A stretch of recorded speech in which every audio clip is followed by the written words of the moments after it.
the Week 3 slate breakdown. I'm Jason Gilbo. With me is Russell Clay, taking a look at all the positions this week on FanDuel and quarterback. Going with a little bit of a new strategy. We've been going game by game the previous 2 weeks. I think we're going to open things up a little bit differently just because it's a little bit shorter. It's less of us just going on and on about games that we don't even want to talk about. Let's be honest, that's what it is. And mostly it's about the trolls. Trolls in the YouTube comment section tell me not to talk about school anymore. Listen, sir, I don't know who you are, but I know where you live. And if you don't like talking about the schoolyard, then this ain't the pod for you, fella. That's all I got. All right, I'm leaving. Let's take a look at totals this week real quick. A fair amount of low totals.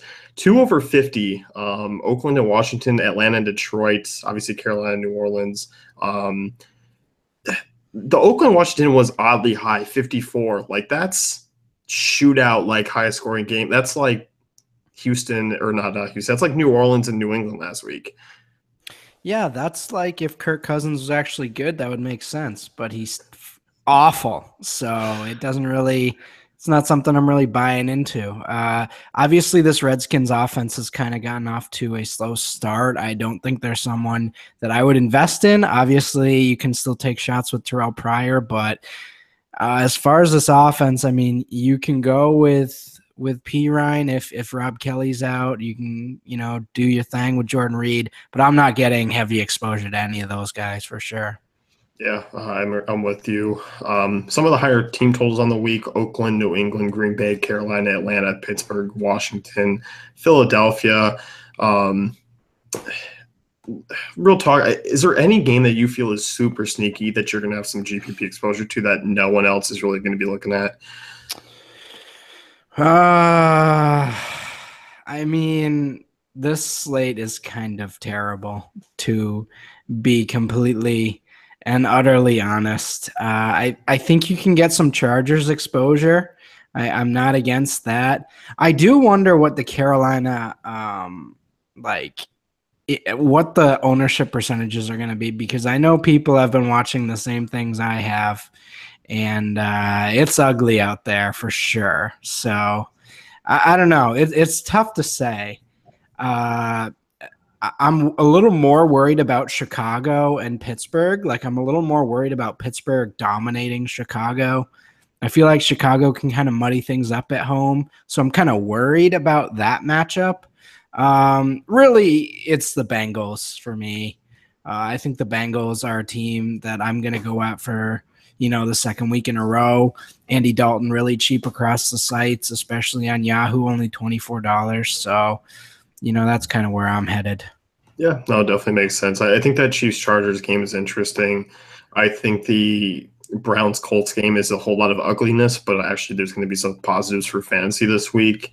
I'm with you. We'll talk Carolina here in a little bit. Let's just jump into quarterbacks. Okay. And talk quarterbacks here.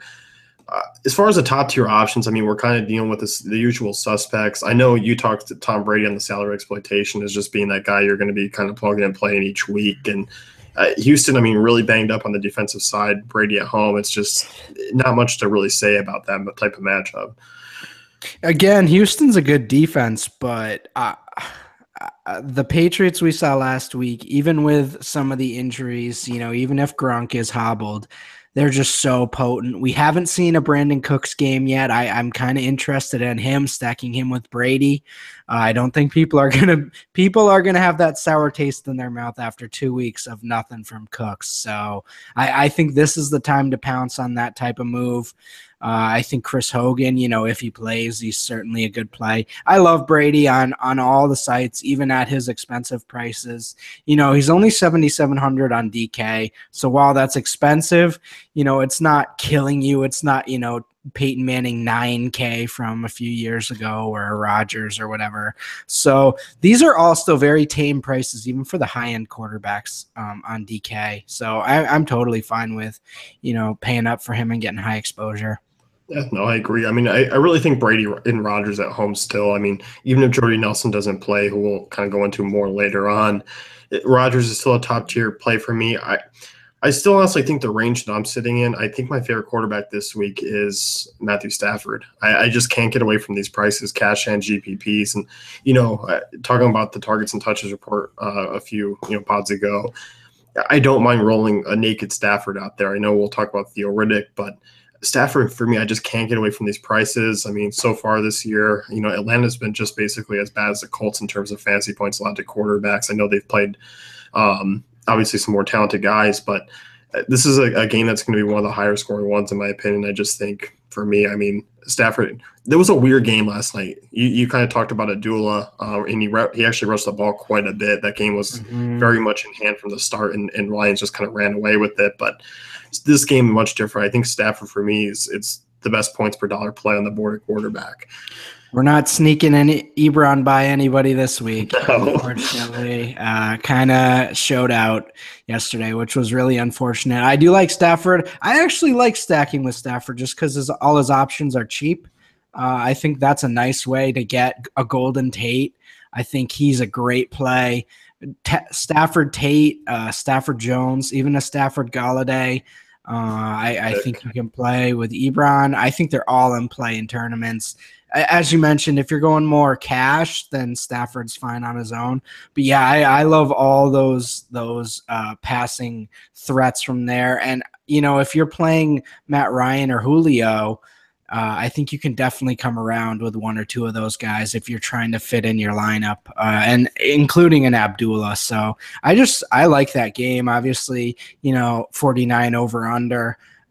Stafford has a nice team around him this year, especially the offense. So that's a good offense. And Stafford, like you mentioned, is just underpriced right now.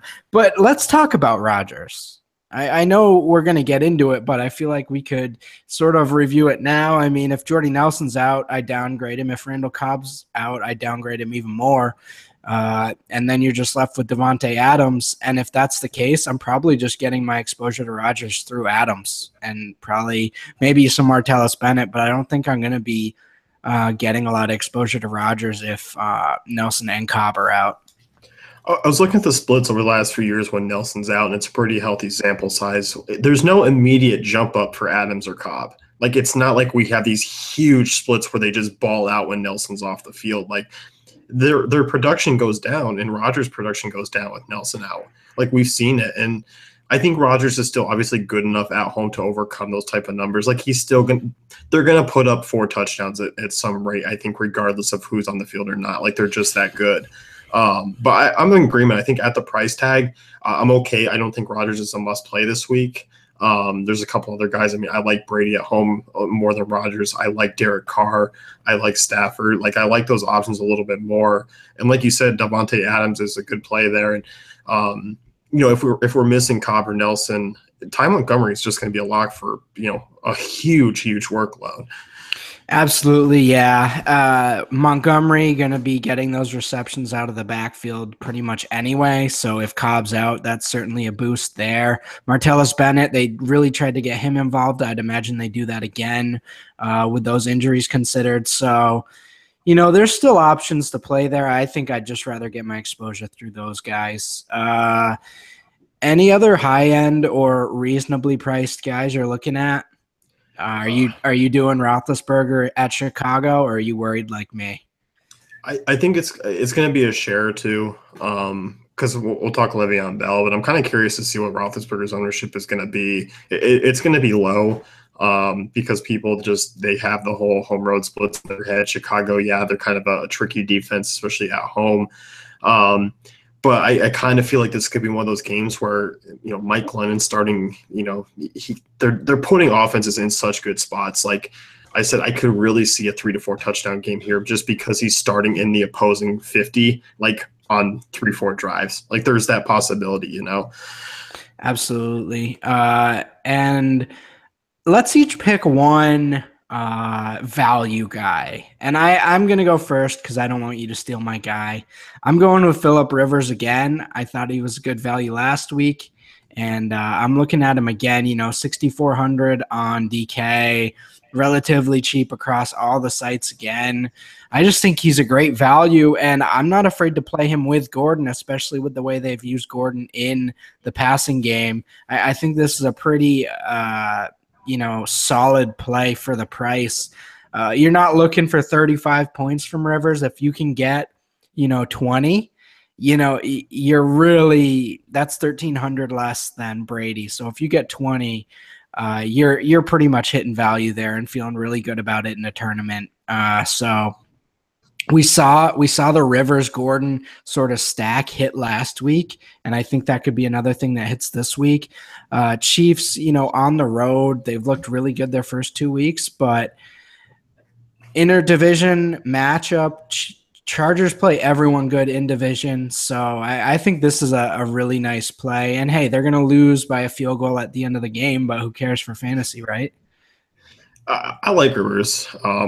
Carson Wentz went into Arrowhead and played a pretty damn good game last week. That was a tough spot. I was kind of hesitant on deploying some of those guys, and they showed up. And I think they're an interesting play moving forward, too. So, yeah, I definitely don't mind it.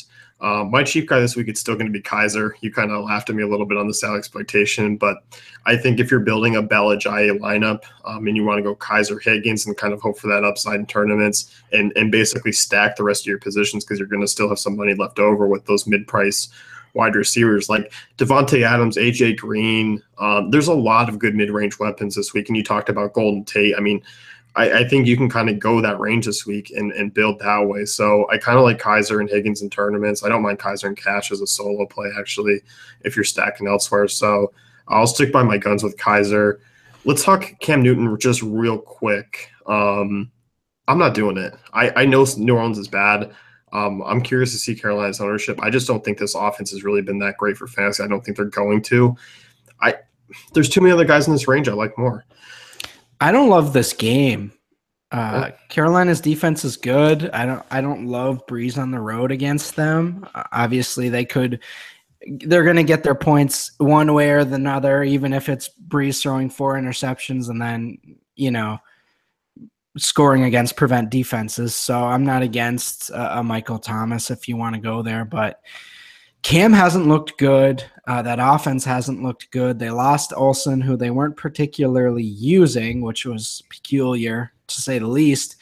I like Kelvin Benjamin. That's probably where I'm going to be getting my exposure. Maybe you can throw a Devin Funchess share in there across a few sites, but in terms of Cam, our optimizer loves him. He's the top value this week, and I just won't be getting that much exposure to him. He's certainly in a good spot. The Cam Newton of the old, would crush this situation. I'm just being cautious. So I'll have some of him, but just not a lot. Not a lot. No, I'm definitely with you. I think a Cam Benjamin stack in one lineup is about it for me. I'm kind of moving away. Let's talk running backs. Obviously, we have Le'Veon Bell going on the road to Chicago. Saw 31 touches this past week. Obviously, that's much up from his week 1. It was a tough matchup against Minnesota. This week, kind of like another one of those spots. I think this is kind of the Big Bell breakout. People are wishing for low ownership. I don't see how he's low owned this week. I just don't.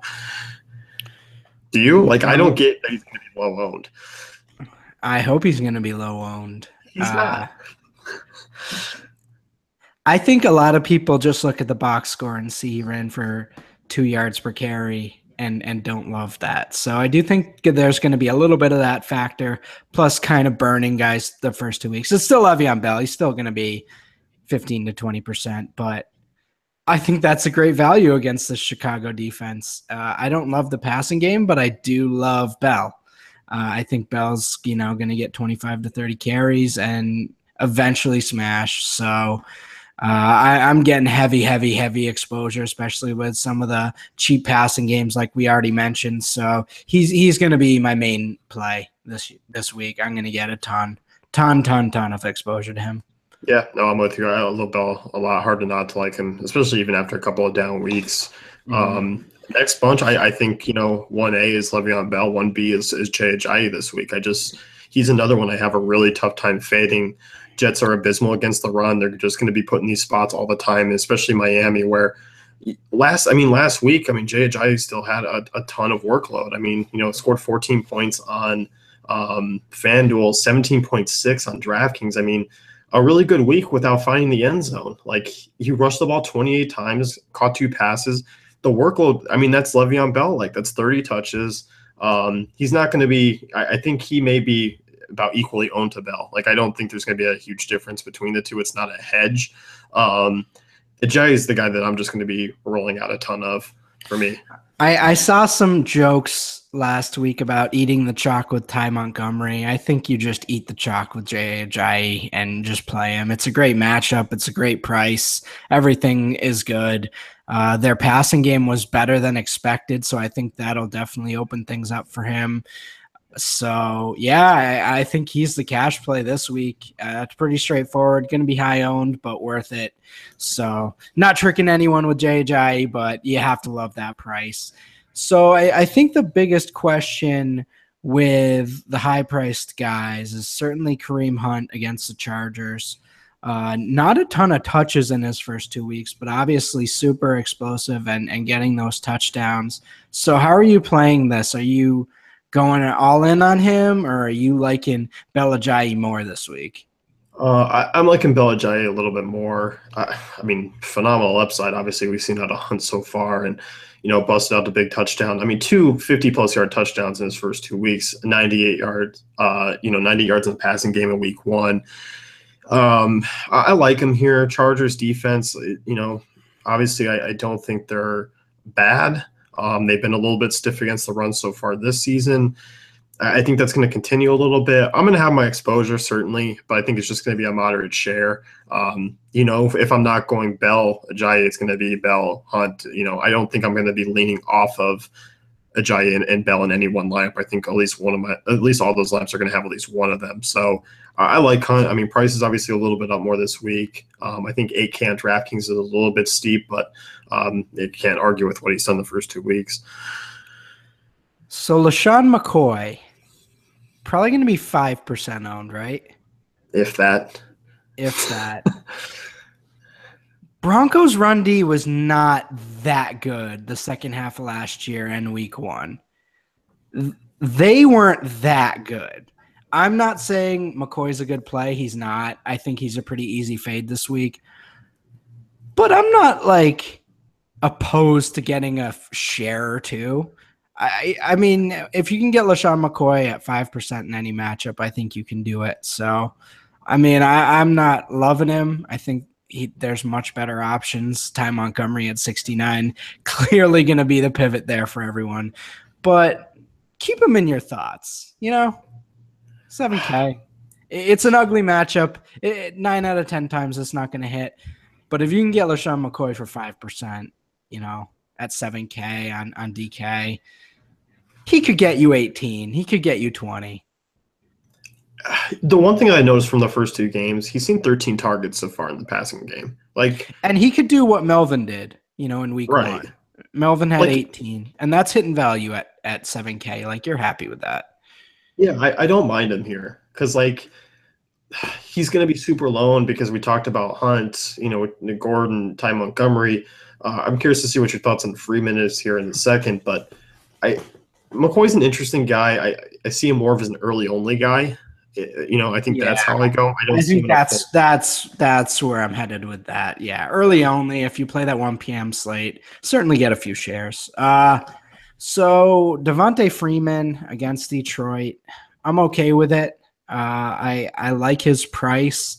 Across the slates, it's relatively cheap. Obviously, we're not looking for 2 touchdowns this week, but he's just very good in a very potent offense, and there's not much more to say other than that. Detroit's an okay defense, but they just got made to look a lot better than they were because they played, a totally inept Giants offense with a hurt superstar. So I don't think we can expect, them to kind of hold up against Atlanta. It's in a dome.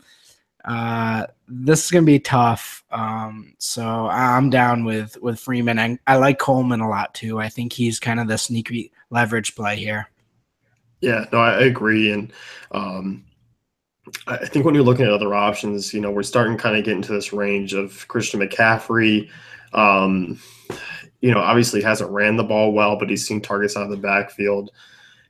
Once again, I mean, you can attack New Orleans with all these angles. I just don't know how much of me going McCaffrey. I like CJ Anderson a little bit this week. I like what I've seen out of him so far, but Buffalo's a decent defense, and I don't like teams going into Buffalo. Like, I'm not super thrilled with Denver playing a good offensive matchup because they've actually played really well on the offensive side over the first two games.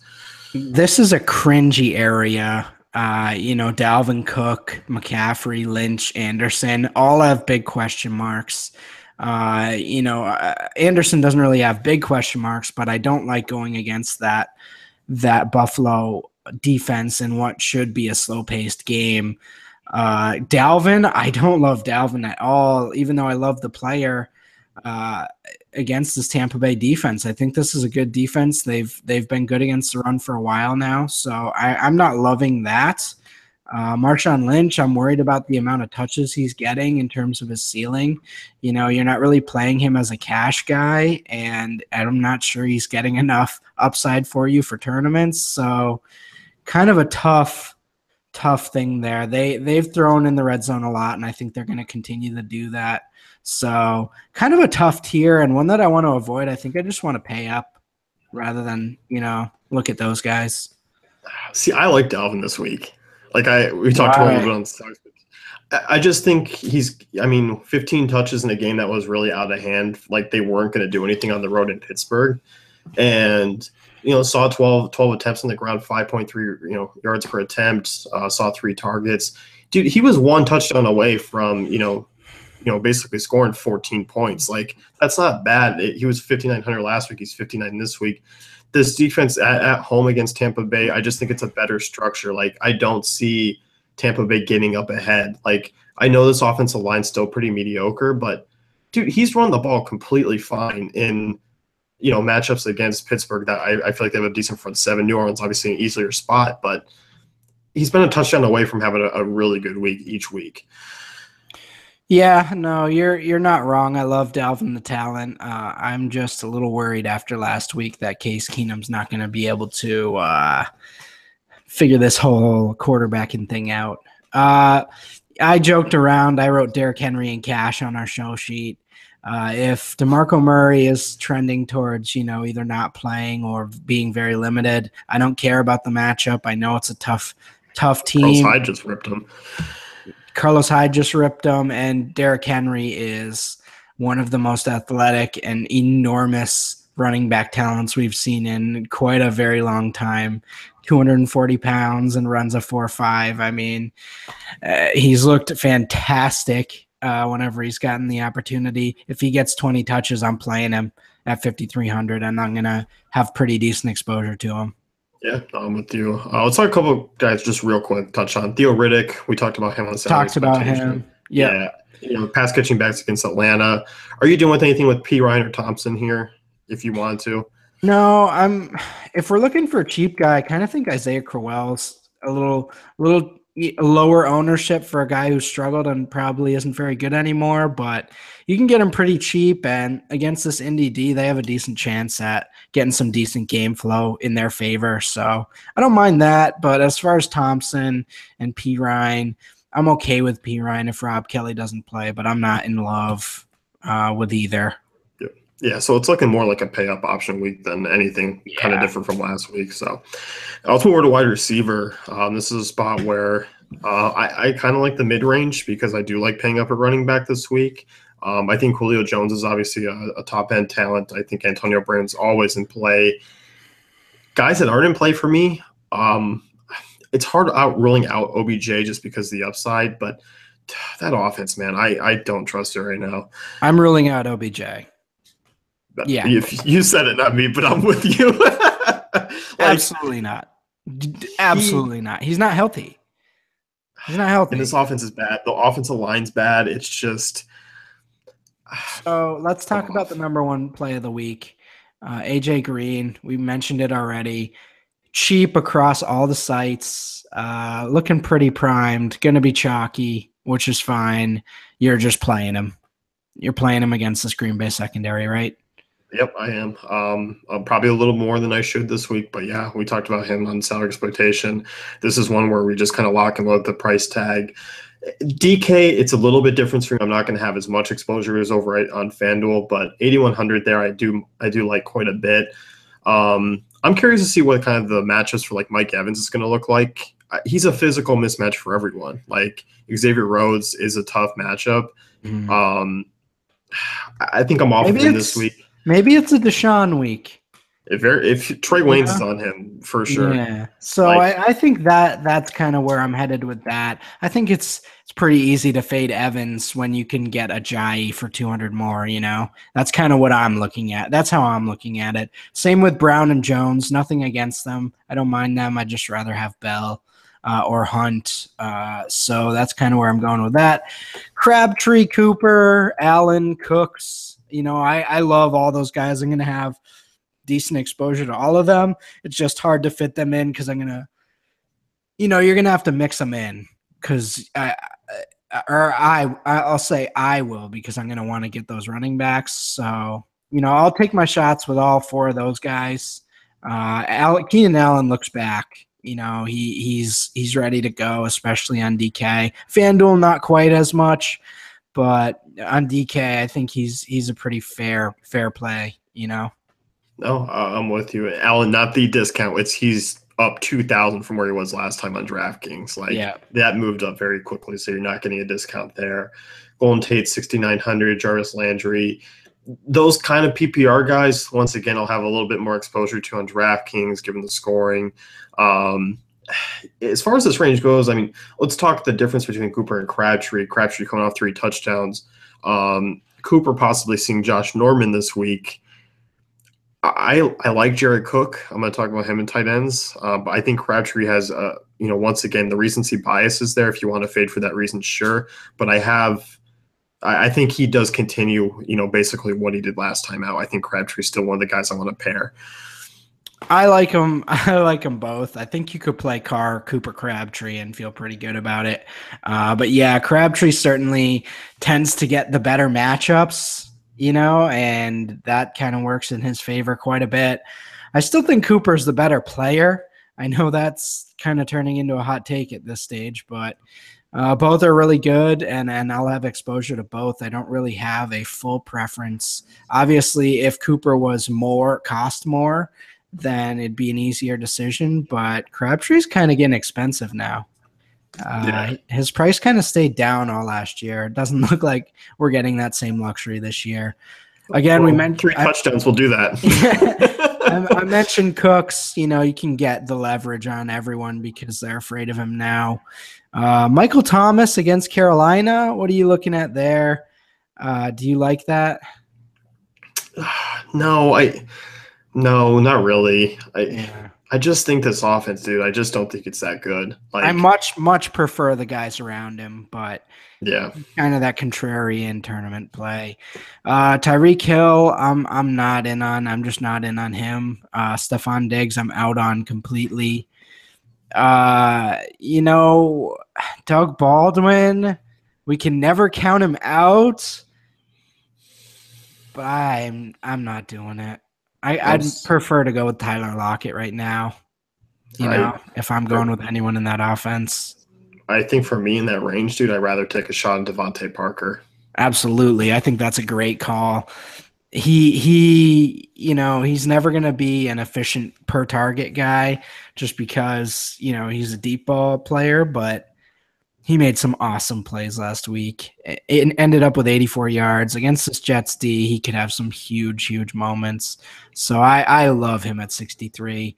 Obviously, I think you could do the Cutler, Landry, Parker stack. You could go Dolphins onslaught. Let's be honest. With a Jai, I don't mind like the Dolphins stack like without a Jai and just hoping that it gets. Like Cutler goes off for 3 touchdowns. Like there is that possibility. Let's go Dolphins onslaught. Oh, dude, onslaught the freaking Jets every single week. Like let's go Dolphins onslaught. Dolphins onslaught. DeAndre Hopkins gets a little bit of a reprieve, although he'll be facing Malcolm Butler. so not that much of a reprieve, but they have kind of been a little loose so far this year. Cafe Value really likes him. What are you thinking there? I like him if you're building like a Brady stack with someone and you want to get the other side of that because you just know he's going to get peppered with targets. Mhm. Like it does, he can be triple covered. Like he's getting the ball thrown his way, so I don't hate it. Um, the price tag it's not bad because you're going to get low ownership on him because he's around Cooper, Crabtree, those types of guys. Green. Um, I definitely don't mind it. We talked about Green Bay, not big price jumps for Adams or Cobb, given the fact that they've seen a pretty good workload. So I think both of them are cash GPP playable if they're, if Cobb's obviously healthy, but both of them, I mean, tremendous price tags in that mid range. Yeah, so 1.5K guy for you on DK. Who are you looking at there? 1.5K DK. It's TY. TY is my GPP play Yeah, this week. I like that call. I think Brissett's much more encourageable for me to figure out if I want to play some of these guys. And I think Jack Doyle and Hilton are a decent spot here. Yeah, and again, under 4K, Deshaun Jackson looking pretty good there. Funchess at 42, Lockett, at 43, Rashard Higgins at 4K. Those are the kind of the guys you're looking at. There's not, I mean, people are going to want to like make the logic for why they're good plays. They're good plays because they're getting volume and they're cheap. They're not necessarily studs, but interesting matchups for guys who could get some volume, especially Higgins at 4K. Yeah, no, I'm with you. I think Higgins is a nice option. Anyone else you want to talk, or are we moving on tight end? I think we can move on. Tight end here, about 4 to 5 plays that really have me intrigued. I think we're coming in on basically a week where everything kind of aligns for Jack Doyle. Browns have allowed 19 receptions, 162 yards, and 2 touchdowns to tight ends this year to not very good tight ends. Jesse James, Benjamin Watson. Not to say Jack Doyle is going to light the world on fire, but he's cheap. He's under 3,500 on DraftKings. I think him and Ebron and Ertz are kind of looking at like your top options. Yeah, and I think we got lucky with Kobe Fleener the first 2 weeks. He's getting those touchdowns. He's not playing a lot of snaps. Don't love it. Ebron's the play for me, and then Jack Doyle. In terms of values, we've already sort of discussed Detroit. I think you want pieces of that passing game. Gronk, I think he's kind of hurt. I think we can take the week off from him and feel pretty good about it. Maybe just if you want to pay up, go for Travis Kelce or Zach Ertz. Ertz against that Giants defense that obviously given up some big plays to tight ends so far this year. So Ertz is kind of my guy, my pay up option. Pretty easy there. Yeah, I'm with you. Ertz is the pay up, and once again, I just don't feel like even that price tag's all that much for a guy who's just seeing that type of volume, and especially. You look at all those red Qs, all those red IRs, like it's a very narrow tight end week. It's Kelce, Ertz. I think Martellus Bennett and Jared Cook are the 2 pivots that I don't mind. If you look at Bennett, like you take penalties, like he's drawn a lot of targets with penalties. He's up to 20. Yeah. Like he's getting looked at a ton, and I kind of like him here in the spot, especially if Nelson is out because Nelson does suck up some red zone usage. I like Jared Cook, man. Washington's allowed 13 at 208, but 0 touchdowns so far at tight ends this year. There's going to be some TDs to be had. Jared Cook's getting 5 to 6 targets a game in that pass-happy offense that's rolling right now. So I kind of like Jared Cook as a pivot off of Ebron and Doyle this week and Ertz. Certainly a fair call. Again, you mentioned ugly week.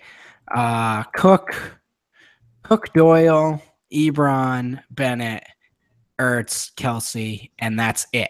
That's all I'm playing this week. It really is. I think it's those 5, and you don't even look at Kyle Rudolph with Case Keenum. You don't even, I think you can do Gronk if you want, but he is hurt. He hurt his back last week. If you saw it, just pretty clear. If you've ever thrown out your back, that walk he did. He acted like he was fine. Nah, he's hurt. Yeah. So pretty straightforward here. I mean, tight end has been straightforward unless you're a dummy and you played Greg Olsen last week. Things have been pretty straightforward. So I think that's kind of the way you go here. Oh, and I guess we can talk about Ed Dixon. No Greg Olsen. Are you going at Ed Dixon at all? 2,700 on DK? No, I don't see why. Like Okay. 500, 600 more, and I can get Ebron or Yeah. Cook, or there's no use for me there. Right. Agreed. Um, yeah, I think that's about it for tight end. I don't have anything else. It's really straightforward, guys. Those are pretty much the cash and tournament and all exposure you want. There's not much variation. No. Let's wrap it up here with defense. For me, I mean, when you look at implied totals, obviously Houston sits there bottom. Does New England have the upside to really Yes. make a move? Do they? New England, I don't care what their defense looks like. New England against rookie quarterbacks just crush. They just destroy rookie quarterbacks. And I think this is the first time this year we'll see the Patriots full team assert their will. I think this is the week we start to say, whoa, this is where those Super Bowl odds were before the season. I kind of look at these top tier defenses. Like Miami was missing a ton of guys last week. Lawrence Timmons literally went AWOL. Yeah, but New England is too. I don't know what Hightower's status is for week 3. Like that's a pretty big drop, and I don't think this defensive line is generating as much pressure as I'd like it to. But I know Houston will help out with that. I'm just taking defenses against freaking Mike Glennon. Like, yeah, where else to go? Like, honestly, how many more weeks do you think we have of Mike Glennon? I think that's a fair question to ask at this stage. There's no turning back. They got to go to Trubisky at some point, or do you think they just realize their offense is so bad right now that they can't put him in there? I wonder if that could be the case. So, yeah, Steelers obviously the top play. No one needs to tell you guys that. I think the Colts are interesting, especially on Yahoo. Not so much on DK because they're kind of priced up, but I do think the Colts are interesting against Cleveland. I know you like Kaiser. I'm kind of trying to get the other end of that. Kaiser could make some big plays, but I also think he could throw a pick 6 or 2. So that's kind of the way that's going. Dolphins, again, I'm in on the onslaught this week. So I think you could definitely go in that direction. Vikings at home, Winston makes a lot of mistakes. Sometimes gets away with them. Could we see a pick 6 here? You could. They're another one I'm a little bit concerned about. I don't know. It's the problem is if that one stays close, I still think Jacquizz Rodgers handles the ball 20 plus times. Like I'm trying to look for opportunity here this week, and that's lacking for me. Like it's not. I don't think there's going to be like a lot of 10 plus fantasy point defenses this week, even though it's kind of a low, ugly scoring week because. Like I like Denver. I don't like them on the road here with Buffalo, even at their price tag. Like it's not bad, but Tyrod Taylor doesn't turn the ball over. Like they're just a run heavy team. Like I just don't think there's going to be much, like a much of a ceiling for them. So I think for me, I mean, it's definitely Pittsburgh. I like Carolina at home. I don't think that New Orleans offense is the same, and they're really cheap. So, you like the Colts. I kind of like Carolina a little bit. I like Carolina a lot. They're really underpriced for how good they've played this year. I get it's the Saints, but Breeze on the road is good. He's still Drew Brees, but he's not Drew Brees with Colston and Graham. Drew Brees, It's what about Tennessee?